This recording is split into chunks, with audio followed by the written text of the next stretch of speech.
সেটা যদি বলো।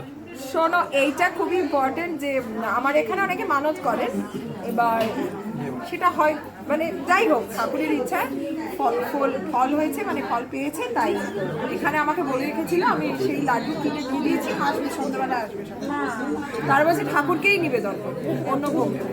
আর ঠাকুরের হাতে মোদক দেখতে পাচ্ছি। হ্যাঁ, এবার ঠাকুর ছোট হয়েছে, হাতটা ছোট হয়েছে, আমার তো লাড্ডুর সাইজ এতটাই, ওই যে, হ্যাঁ। 5 টাকার লাড্ডু যেটা হয়, হ্যাঁ, সেই লাড্ডুটা হাতে আঁটেনি, কোলে রয়েছে ঠাকুরের মালা।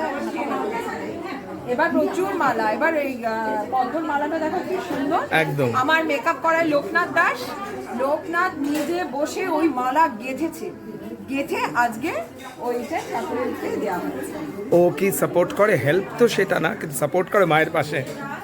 সাপোর্ট তো করে, ও এনজয় করে, কি হলো ঠাকুর কেমন চুজ করলাম, কোন ঠাকুরটা কিরকম মডেল ডিজাইন দিলাম চুজ করে।